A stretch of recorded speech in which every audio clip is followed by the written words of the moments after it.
So we always have like a bet of how the people are going to be when we interview them, and I lost. I didn't. What was the bet, by the way? And do we get a cut? So we get a cut? So you don't get a cut. But I was telling him, so when we interview politicians, I'm always like, this gal could be so awesome or super mean. You never know. And so we're like, man, is Rob and Andrew, are they gonna be cool, or like come in, get out, you know? So, but you guys Who's are the great. meanest politician? You know what? Who most surprised you? Okay. I know. I said that just because I wanted to see which one of you would be like, dude, are you really thinking about answering this? I still can't get over it. Like when I listen to them answer questions, in my head I'm always like, I didn't know you were like allowed to do that. Yeah, you can just pivot They so asked hard. this and you answered this. And then they just move on. They don't confront like, hey, you didn't answer my question at all. You know, they just keep going. So it's like the athletes. You know. Yeah, they just it's like brutal. Yeah, political brutal. the whole time. You know, we're thinking if we score more points, we can win this game. It's unreal. It's a waste of time at that point. You're just like, why am I listening to this interview? This is the great adventure journey. Hey everyone, and welcome to Everything in Between, a podcast about race, religion, and politics. I'm your host, Daniel Kunkel, and this week on the show, we have Rob Bell and Andrew Morgan. Rob Bell is a New York Times best-selling author, and Time magazine once labeled him one of the top 100 most influential people in the world. Andrew Morgan is a film director who's released many documentaries and recently released one called The Heretic about Rob Bell. And in this interview, we cover everything from being labeled a heretic to being friends with Oprah. Trust me, you don't want to miss it.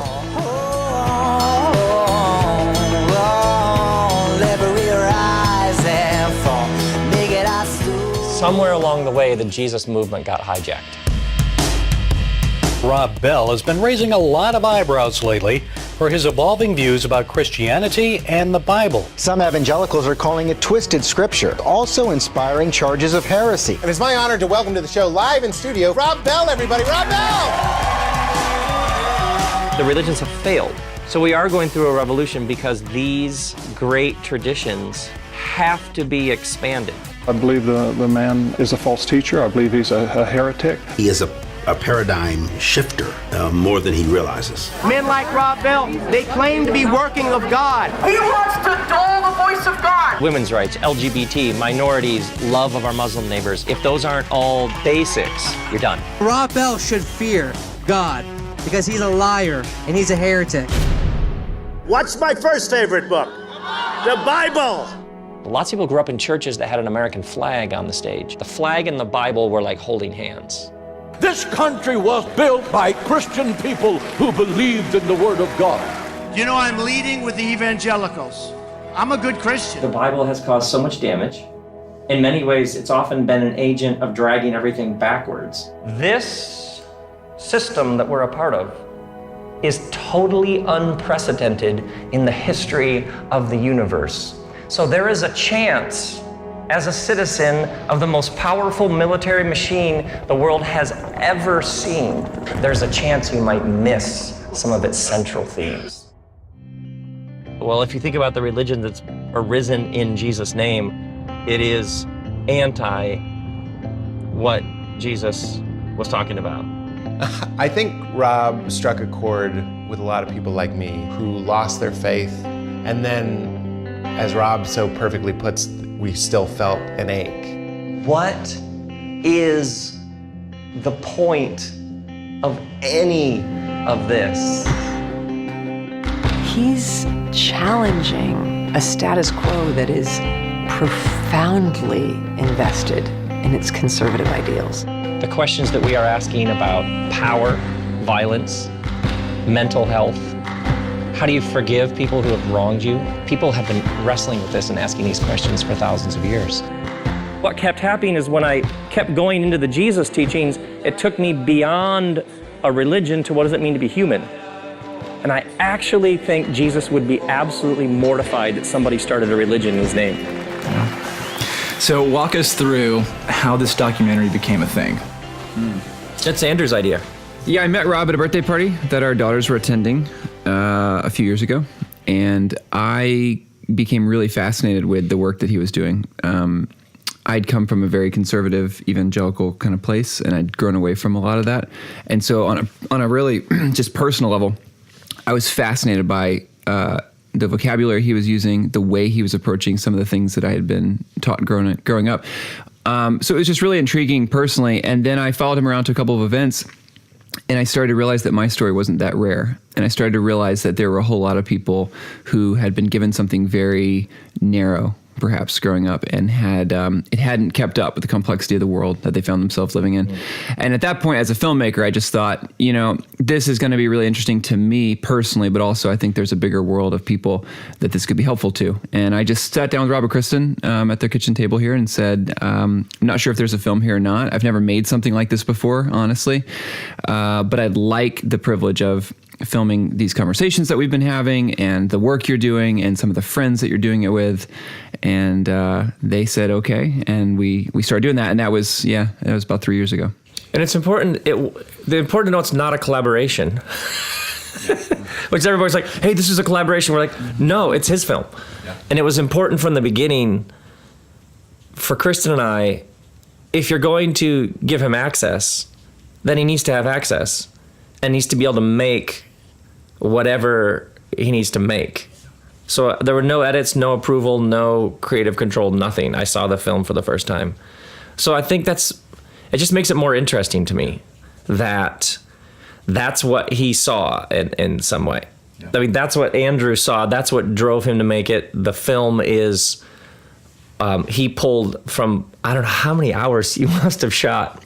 Too many. But I think at a creative level, I think it's very interesting because somebody else could have followed me around for 2 years and made something totally different. Yeah. And that's why I think it's so interesting and that's actually what I've been thinking about since the premiere is you're seeing my work, but you're seeing somebody else's work, yeah. which I think is just so fascinating. It's that this is what Andrew saw, which makes it like doubly interesting to me. So what made you want to say yes to the project then? My respect for Andrew and my respect for his filmmaking and him as a person. And I thought, well, that'll be my own curiosity. Oh, I wonder what he would come up with. Yeah. Yeah. So Andrew, what was kind of the story or the message you were trying to convey about Rob and what he does? Well, when I make these things, it's not really from a place of like a script. In fact, I've been fired off of projects before because I don't operate that way. You know what I'm saying? Like I sort of have to have. My pitch to Rob was it was like he said, it was like, you're not going to have edit, you're not going to have control, you're not going to have, because nobody wants a film that someone made about themselves. So I just go, we've seen those actually, those have come out. Right. I don't know that. But so I think for me, it's just a matter of, following my own curiosity, the film really is a result of a few years of conversation between Rob and I. And I think in a lot of ways, you're just sort of gathering pieces. You're showing up, you're trying to be present, you're using your own curiosity as a guide. And then it's like you're just gathering puzzle pieces. And then you sit down, to edit and something kind of emerges. And the other thing that happened that I didn't expect on this one is we started in 2015 and then 2016 rolled around and we had an election. And it felt like a lot of the knobs got turned up on everything that had to do with religion. And suddenly, like I didn't see that coming. That wasn't at all in the cards when I set out. And that began to, you just notice as you're making it, you notice the world around you. And you begin to feel like, that's, in a lot of ways, I felt like, now I know why I'm making it. Because these ideas, they're not just intellectual, they're not just theoretical, they have like real world impact. And the damage done from bad stories, the division born from us versus them, tribal thinking, like these things that were like fascinating. Again, they were fascinating to me, and then they started to spill out all over our country, and that became really interesting. Yeah. So in the trailer, it starts off and we see Rob and he says somewhere along the way, the Jesus movement got hijacked. Talk about that a little bit. There's 1,000 answers to how and why. I mean, to me, the most obvious and interesting that has more implications than ever is 4th century. The Jesus movement gets co-opted by empire. Soon afterwards, you have the emergence of just war theory, when it's okay to go slaughter people. Soon after that, you have original sin. It's much, much easier to control the masses if they believe that they are depraved and there's nothing good in them. If people actually believe a goodness resides within them, they're much harder to manipulate politically. Even the idea of creation ex nihilo, out of nothing, in some ways has been understood to demean physicality and materiality, which leads you to exploiting the earth for whatever you feel like. So, I mean, a lot of things come 300 or 400 years in. This movement that was birthed in resistance to empire, nonviolent resistance, it raised this question, is there another way to make the world than simply destroying everybody in your path? Because that's what the Romans did. Caesar is Lord. So this movement was the original Rage Against the Machine. It's birthed as a counter movement to empire, insisting the world is not made better through coercive military violence, it's made better through sacrificial love. So, man, I mean, you think about now and you think about people talking about America with a straight face as a Christian nation, and then America drops 26,172 bombs last year. You're like, oh, we're right back there at some level. And what Andrew pointed out, which I think is, it's so interesting, is the people who are like, these are all ancient, primitive, religious ideas. We've moved past those. But the same person also is completely in a Huffington Post twist because Donald Trump got elected. But then you see that Donald Trump was elected by a majority of people who call themselves evangelicals. So that particular subculture and its reading of the texts gets presidents elected and drills pipelines, and the EPA repeals Clean Water Acts. Like, this comes from a reading of these ancient texts. So all this is more relevant than ever. You got to follow this around for 3 years, man. My mind would explode on a regular basis. So what was it like watching him do what he does at his best, being with people, going to events? What was it like watching him do what he's doing now? Well, it's totally inspiring because I think on one level, the ideas are intellectually inspiring. They are much more expansive and thoughtful than you usually see associated with religion. And I think that was one of the turnoffs to me early on, was like, if you grow intellectually past like a 13-year-old, then you've passed the...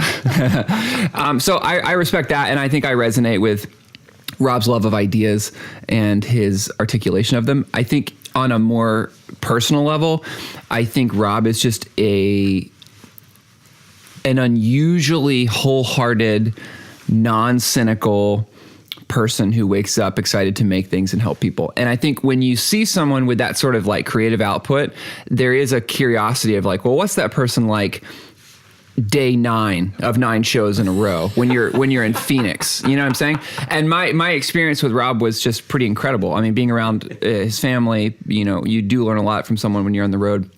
And I was amazed. So that was interesting. I mean, on one level, there's just you sit down at breakfast with Rob and he's already written like 2 acts of a play and a book. And I mean, it's right, but really, like, seriously. So that was fun. And then, honestly, the other thing, to be really honest, is observing the people on a routine basis, and not a small number of people, a large number of people who I would meet at these events, who have had their lives unlocked or freed from hugely detrimental amounts of guilt, shame, fear, and bad thinking. And I think to witness that over and over and over, that's pretty powerful to me, and was pretty emotional to me. So that's why I think the filming, like the whole experience, it was sort of draped on this backdrop of these stakes are really high, both for our world, as Rob's articulating, and also for the hell that has and can be unleashed in people's lives personally. So that's a really beautiful thing to witness. Yeah. So, Rob, you've kind of talked about this at length, but I think a lot of people would say they trust you because it seems at the top of your game, right? Go on the normal track of the evangelical you left it what it seems like to be with people on a genuine basis. Is that fair to say? But go on. Oh, dang it. I tried. What made you kind of not want to continue going down the normal road track of American evangelical pastor and getting your brand bigger and who you are, and leave that to say what you do is genuine ministry? What an excellent question. To me, it's felt like a long, slow evolution in the same direction. So it didn't feel so much like radical departures from what I'm here to do, and more like following it where it leads. And the great artist Robert Irwin talks about pursuing a line of inquiry. That's what your life is. You're pursuing a line of inquiry. You're going after something, and you have these questions, and then sometimes you get answers. But the answers just give you more questions, so you keep going. And most of the people you interact with who are thriving at some level, who you admire, there's something about what they're doing you think, I would like some of that. You start asking them questions about what they're doing and how they're doing it, and you'll get to some form of curiosity. How do I run this business? Can we make healthcare more accessible? What does just practice of law look like? I mean, you'll find underneath it all, there's some element of curiosity. So what happened for me is the farther I went into the Jesus teachings, I kept coming to what it means to be human. That Ram Dass talks about the power of a tradition is its ability to catapult you beyond the tradition. Like if you actually love your neighbor, you're going to end up interacting and loving all sorts of people. And so are you a this? Are you a that? Clinging to labels and categories will be less and less interesting because you will be more and more connected at the human level. So it's like I kept announcing the whole thing is a temple, because what religions often do is build temples. So this is the space that is holy and sacred. And what that by default does is name other space becomes common and ordinary. So if you go into the heart of the Jesus tradition, it's about the temple comes down because the whole thing is a temple. Art, business, economics, it's education, raising kids, keeping a relationship, it's all holy. But if you're in the midst of a 10,000 person temple going, this isn't the point, this gathering isn't the point, these dogmas aren't the point. The point is the divine presence in all of life. There's a point where you're like, everybody's like, that's great, can you come back next week and say that? Does that make sense? Like, hey, the temple now with 3 services. And it's fine, that's fine. I applaud people who that is where the majority of their energies lie. I just kept bumping up against, I'm not trying to build a religion, I'm trying to help people be human. And architecture matters. And that what I noticed is when I was doing my work in spaces that weren't remotely labeled religious or spiritual, that's when it seemed like it caught wings. It had some extra something where I was like, oh, this is home. I did my first club tour in 2006, and there was something about talking about spirituality firmly rooted in an actual tradition in public spaces that it was like, oh, this is what I'm here to do. So then it's like you just follow it where it leads, and then you just keep going. So it didn't feel like I was turning my back on something. It felt like that was a great chapter. What a great thing I got to be able to part of. And then it came to the end. Oh, okay, we're done. And that was like almost like the still small voice just kept saying, hey, well done. You did it. Now you got to keep going. That's how it felt. Yeah. So this documentary was made during the election, like you stated. Could you talk a little more at length what that was like to be with Rob during the election? Well, I'll never forget a text that Rob sent me, like just after the election, and he said, "I'm gonna do a series. I don't know what it said exactly, but it was like, I'm gonna do a series of speaking events. I'm gonna call it the Bible Belt Tour in the Deep South in July." And it was powerful. I mean, yeah. I mean, there were protesters. There were certainly people very angry. I think there was also a sense of serious solidarity in those rooms, because I think you had a lot of people saying, a lot of people that were sort of like very conflicted in the reality that they'd grown up with a sense of a moral compass coming out of this religious tradition that now seemed like it had been like smashed and thrown out to the wind, you know, in a very real way. And they were trying to figure out like, how did this happen? How do we get here? So I think that really was the power of, for a lot of people, beginning to realize in no uncertain terms, these stories have consequences. And I think if there's anything the election did, and inside the context of making this, I think the election sort of like, for a lot of people, it was like, it's like if you're in a nightclub and then all the lights get flipped on. I think people's experience of America as a nation, it was sort of like, oh, that's just nationalism. Like, that's just violence. That's just tribalism. And it wasn't cloaked anymore in this like casual morality that helped it blend in before that. So I think there was a fresh sense, and there is a fresh sense right now. That's why I included parts of it in the film. There's a fresh sense of humility, I think, as a nation and as a world, to realize like, we haven't fixed it. We haven't figured it out. We haven't arrived. We are in the middle of a world with more refugees than ever, more violence than ever, more, you know, and as a country, we play a really, really, really powerful role in the midst of that. So to hear Rob talking about ideas of what happens when the flag and the cross get flown together, or what happens when a story that was all about from the perspective of immigrants and outsiders being co-opted by the most wealthy, militarily powerful nation in the history of humanity. I think that's just gravely serious and wildly important thinking for people to take in. And it was sort of cool, I think, for me to watch Rob do that, because one of the things that I think we're sort of getting really smart to is people that are hopping on bandwagons. And I think our pastors and politicians and a lot of folks in our world sort of like, you know, it's like now people are supporting LGBTQ. It's like, that's a brave stance in 2018.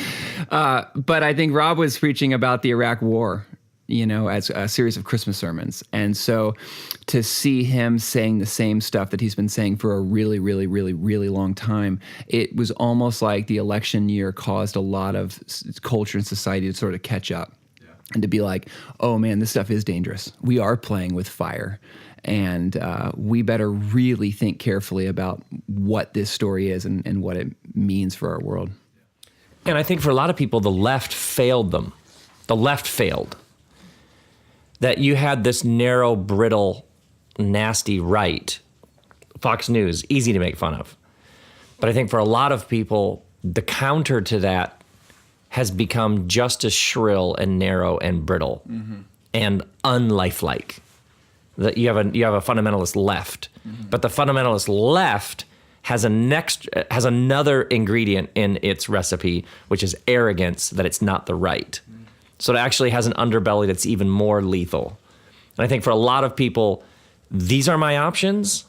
I mean, going back to what Andrew was saying, I think a lot of people, it's not those people are the problem. It's this bandwidth, this spectrum, these polarities are the problem. And so it's that pain. I mean, pain is always the catalyst for imagination if you allow it. Like the pain becomes a pang, like a birth pang. And I think a lot of people are like, wait, both of these aren't actually giving us the tools and the map we need going forward. And that's when it just gets interesting, because now you start looking for all sorts of other places. But that's why this stuff is really interesting now, because it's like, I think you had a lot of people who were sort of always looking to put a Band-Aid or like looking at the symptoms. And I think a lot of what he's articulating, a lot of what even the Bible was written into, was a world at crisis. And it was like, do you want to get serious about the root causes of violence? Do you want to look at what actually happens when you're not able to forgive? Like that's really wild. And I think when I say humility, I mean like it feels like we opened a door on a season now where there's this fresh sense of soul searching that, you know, to the right or the left or this religion or that or this nation or all these things, they're kind of like, yeah, I don't think in and of themselves those possess the tools to give us the kind of world that we want and desperately need. So there is this kind of like, maybe we should look back at how we got here, you know? Yeah. So this is my observation, you're free to disagree with it, but something that I thought was interesting was, I thought it was interesting to see during the election, the same people who called you a heretic a few years before were now the same people defending Donald Trump again and again and again. What was that like? Why would I disagree from with that? your perspective? Because I thought you may have already seen it coming. For me, I was kind of like, oh, this is probably full circle for him. This is kind of probably what he's been pointing to all along, that this is the system in a sense. This is how it works. Oh, right. Oh, yeah. No. Yeah, I didn't really ever live in a religious world, so like critics or people who called me a heretic, that was like a refrigerator buzz. Like it just wasn't a part of my life and my friends and what I was doing. So that was only something I would ever hear. I don't Google my name. So that was something I would hear second or third hand, like in an interview question. But I did like, oh, those people like showed their true colors. Like it never was about integrity and wholeness and a fully orbed commitment to the Jesus path of nonviolence, solidarity, forgiveness, and compassion for whoever's got the boot of empire on their neck. That was just like the full disclosure. And that's actually, I've noticed that come up a lot, is a number of people who were like, had this voice on their shoulder telling them, these new ideas, slippery slope. That election was like, oh, it like revealed its corrupt, dark heart. Yeah. And it revealed when pushed that it doesn't have good news at its core. I think a lot of people, well, like doing that Bible Belt tour in the Deep South, which is a completely foreign world to me, what I sensed again and again and again is people who their parents, like a deep loss of like, oh, my village elders have failed us. They failed the tribe.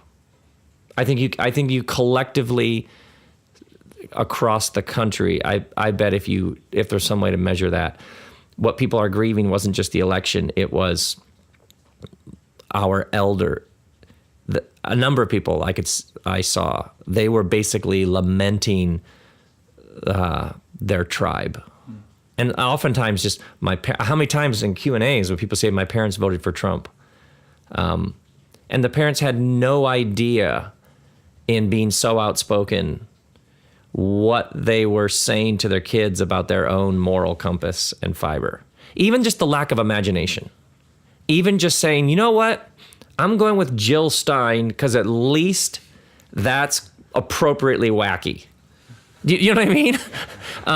I think the profound lack of imagination. Well, we don't want her. That is such a glaring lack of spiritual maturity. To see something and just be like, well, I guess that's just the best.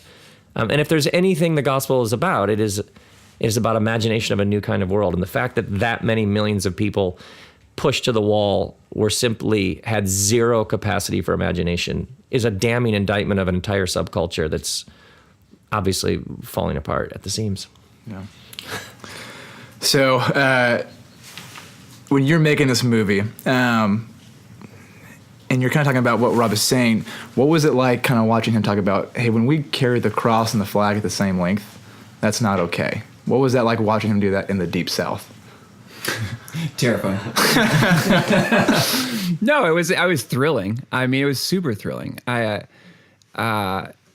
guess for me, it's sort of amazing that there aren't more people. I mean, I have to be honest, like, as much as I think what Rob's doing is extraordinary, I think the fact that it's extraordinary is a very, it's a very strong critique on the whole system that incentivizes groupthink. And I don't know, I just think it's really, there's a huge amount.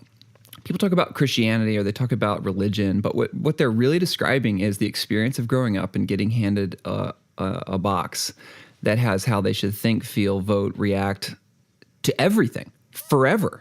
Like literally. I just think it incentivizes something that is the opposite of the kind of imagination that he's describing.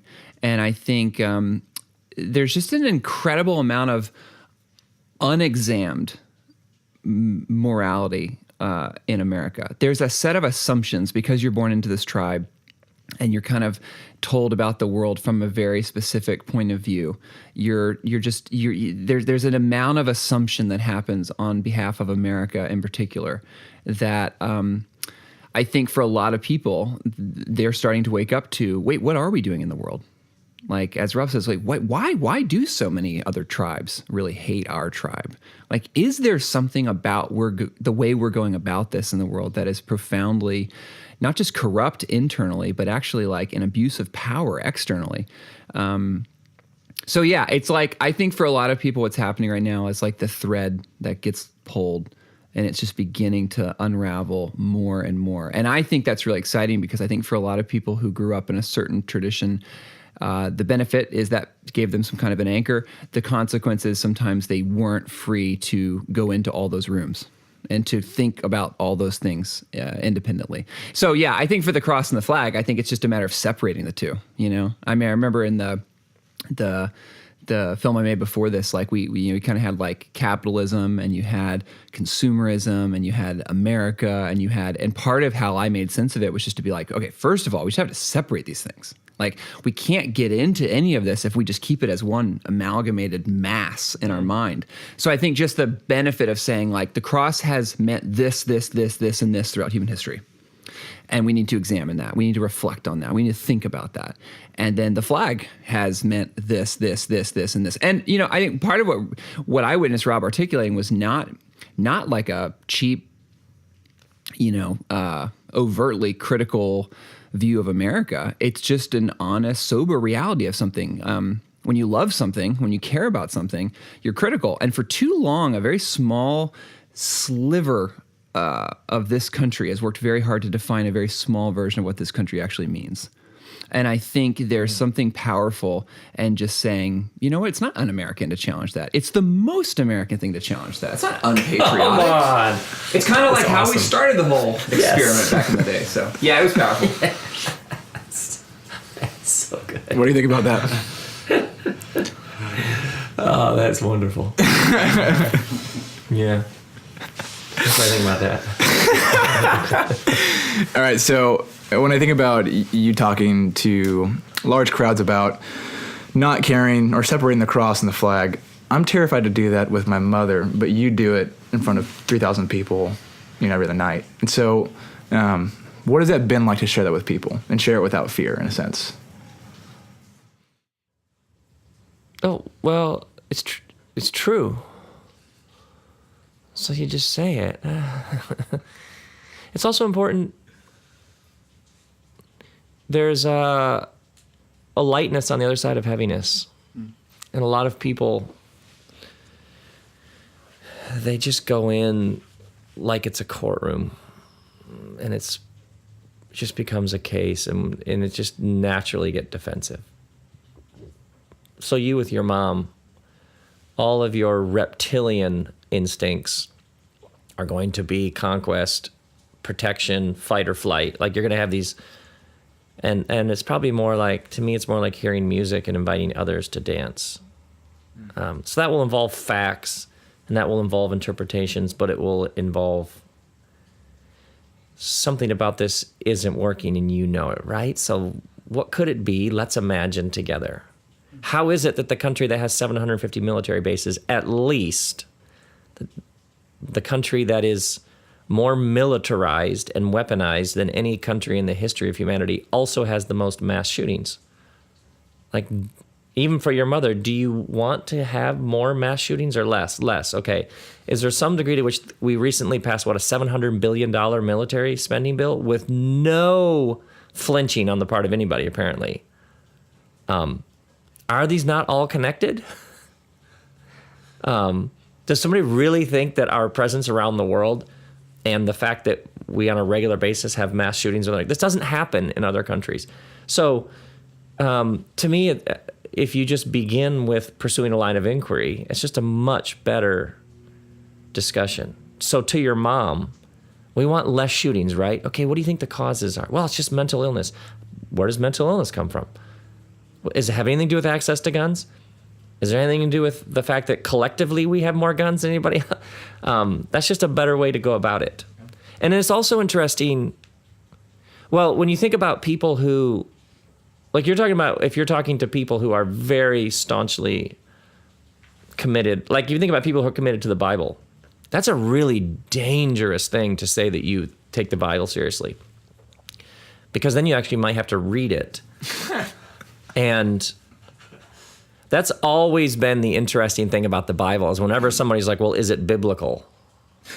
I don't know. You know what I mean? Are 300 million handguns biblical? That's the funny thing about when people say that. Well, I just want to make sure that what he's saying is biblical. Are you sure that you want to do the biblical thing? Because that's going to take you into some really... I mean, when Bernie Sanders, he's channeling the book of Amos. So wherever you are in his policies, when he was like a widening gap between those who have and those who don't have is bad for everybody. That's straight Amos. So whether you voted for him or not, whether you agree on all his policy positions, when people were like, remember there was all those groups like, why do you, like they'd ask Hillary Clinton, like, why do you think Bernie Sanders appeals to the youth? And then there'd be all this like, well, I think they're here. I'll tell you why. Because he was saying things that are thousands and thousands of years old. Like there were things he's touching on, like a downed power line. You know what I mean? If you're going to get... So that's what I always find fascinating. And I just don't think about... It's... You're just witnessing to what's helped you. That's what you're doing. Right? Hey, this connected dots. This made sense. This woke me up. And I'm doing my best to put it in language so that maybe other people can have a similar experience or an experience that goes beyond that. That's just a different posture that I'm trying to get everybody to see. Because otherwise your enlightenment is an obstacle to others' enlightenment. And that's what you have right now is you have lots of people who are woke. I just did air quotes. But their whatever wokeness is actually an obstacle to others waking up because it's so shrill and judgmental and kind of obnoxious, honestly. You know what I mean? If you've seen something, if you have some vision for a better life together, and you just calmly, with grounded conviction, go about articulating it and then enacting it, just trust that. I'll get it. If it's real, if it's true, if it's helpful, I'll get that. Yeah. And I'll ask you questions. Yeah. That's how it'll work. That's how it works. Yeah. So you talked about people being woke or enlightened. And I feel like that's kind of like what you were touching on, that the more and more you get into the system, you're like, this seems different from what we're supposed to be doing. And so there's like an enlightenment, like right in your soul. And so what has that been to walk that journey, but also walk others down that journey? Well, if the universe starts from a point of infinitely compressed density 13.8 billion years ago, which is not where you thought this answer was going to go. And the whole thing's been expanding ever since. You know what I mean? Particles to atoms, to molecules, to cells, to systems, to people. Then it would make sense as a human being that you would expand along with the expanding universe. That's the arc and the trajectory of the whole thing. That's what it's doing. That's what it's been doing for billions of years. So it would make sense then. And as it increases in complexity, so then it would make sense that as a human, that's what you would experience when you're lined up with where the whole thing is going. So I think actually my prediction is in the next 10 years, you're going to see people are going to start talking about cosmology more and more and more, which is an integrated vision of the whole thing. Because when you begin to realize that the things that have been happening to you are happening biologically, they're happening, this is what the whole thing is, how it's unfolding. And there are ways that it unfolds. So for me, that's how it's been. It's like, oh, yeah, this is where it goes.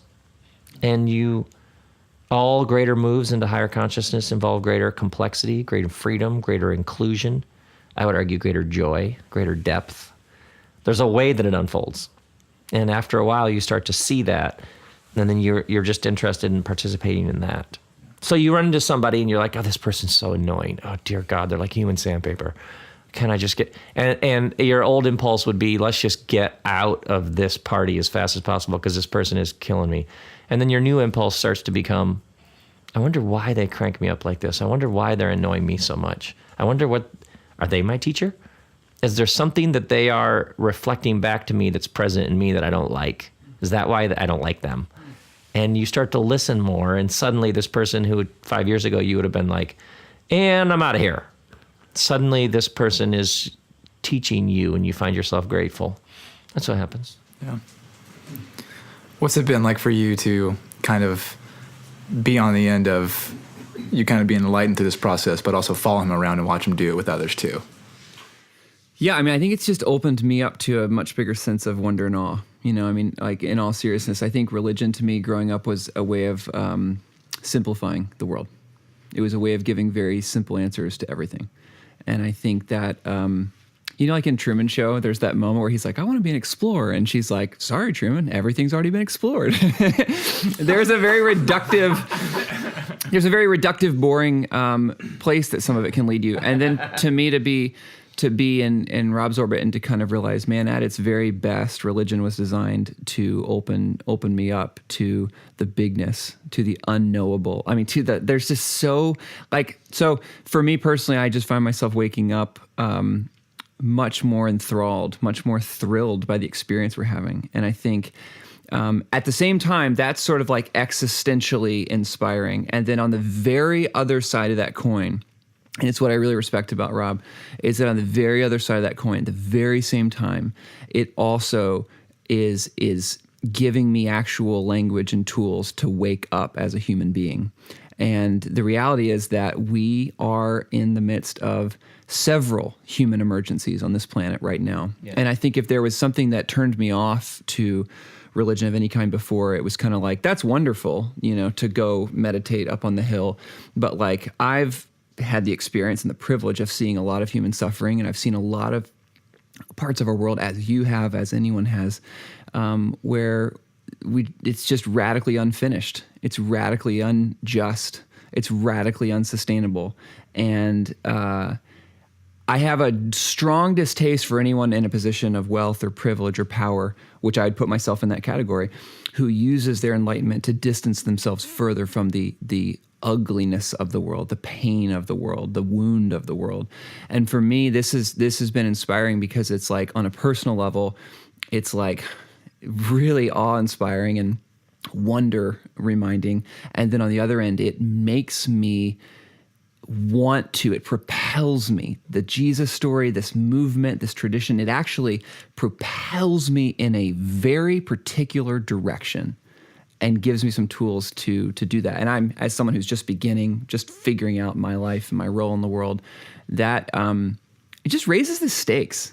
I don't know how else to say that.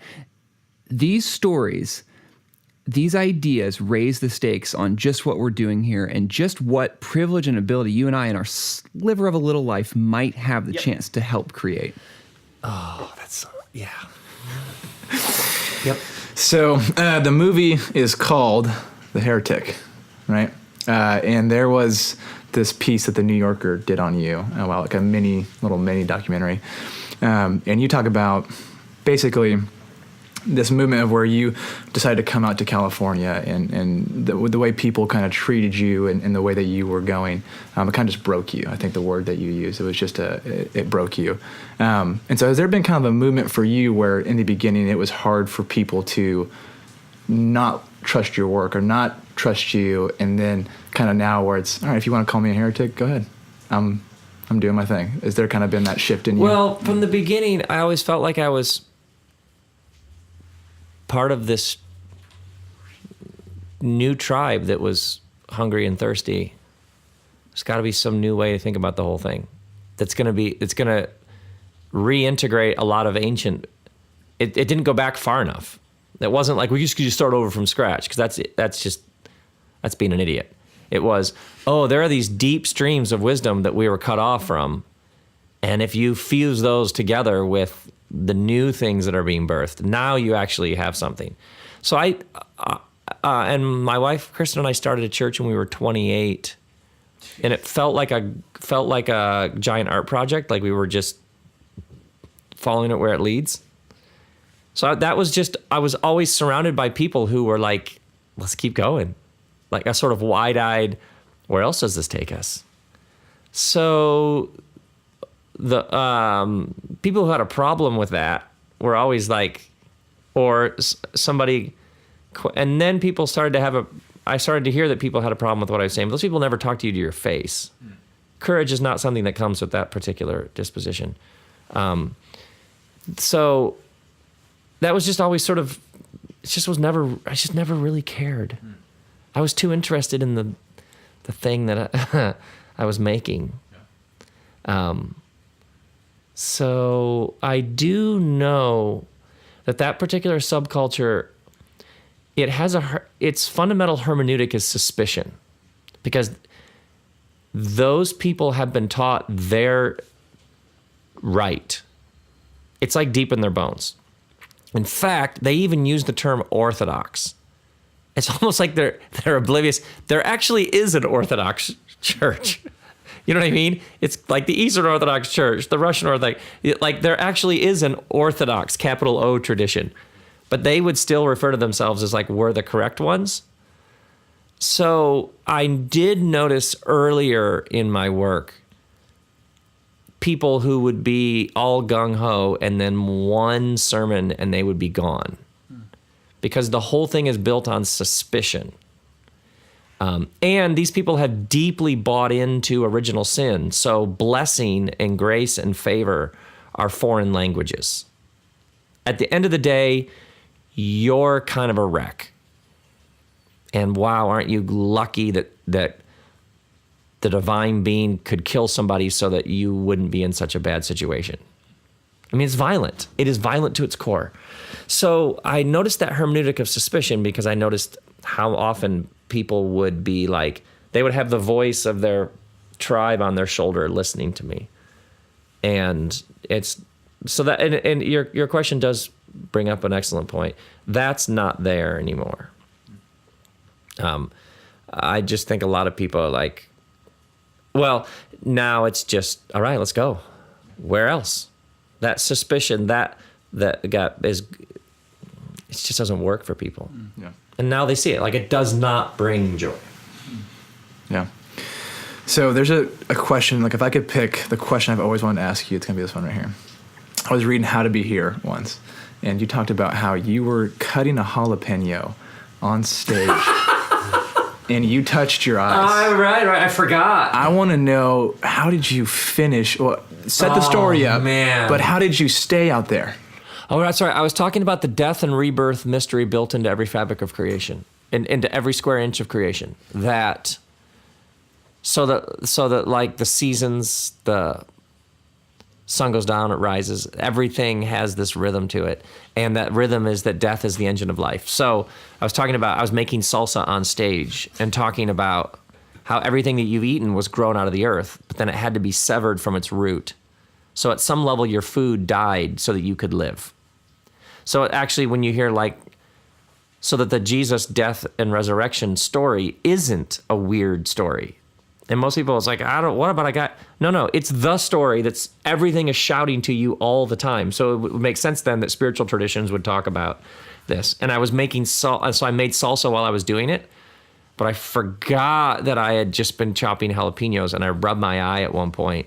And then I was like, wait, and rubbed my other eye. And then all of a sudden they started to sting. And the room sat 3,500 people. So I went full blind in front of 3,500 people on a stage that had like a 3-foot drop off. I'll never forget that. It was, and I sort of stumbled through the end of the sermon. And then there was another service after that. And I remember this guy, Doug, who'd served time in federal prison. And he was like a general church body man. Do you know what I mean? I remember him holding me under an industrial kitchen sink that had like that high pressure hydraulic thing and holding my eyelid open and just squirting it like a power washer. Like, just hold still, man. I'll get it. I'll get every last bit of it. I'll never forget that feeling of being so helpless. and explaining to people what was happening, because the crowd was like, what's going on? And then as people started to get it, Like, people were laughing so hard. Oh, my word. All right, so we always start our show, so we'll put it at the beginning of the show with like a soft question. So this is a question, literally, you're probably the only guest that will ever have that can answer this question. And it is, what is Oprah like?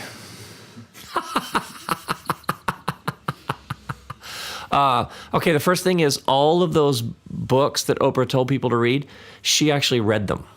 And all of those people that she interviewed, she listened. So this is somebody with extraordinary depths of wisdom. So well-read, but way beyond books, such a student of the human experience that you're not expecting. I've seen her take questions from an audience and riff love, death, forgiveness, resilience, courage, surrender, and offer profound insight. So I think that dimension of who Oprah is. This is a master spiritual teacher. I would just begin there, and I think most people who have interacted with her like I have would be like, whoa, oh my word. And then secondly, what's interesting about being around Oprah is you have this voice in your head of things that you've thought about, but you're like, that probably can't happen. There's probably not enough money for that. Well, that's probably stretching it. But the arc of her life, all of those things that you've told yourself about what's not possible sound ridiculous in her presence. Like, well, that's probably too expensive. You picture yourself saying it out loud and her going, yeah, you're right. I think you probably should temper down those dreams. It's just not what happens. And it's like I call it the Death Star of positivity. You lose steering because you really are her life and what her life has become. You are like, I'm not going to get sucked in. I'm just going to be cool here. But you're like, I think all sorts of things might be possible. I think we aren't dreaming big enough. I think we could set our intentions on things that are far wider in scope. You literally are like, I'm not going to get sucked into it. I'm sucked into it. And then third thing that I would say is she's very, very, very funny.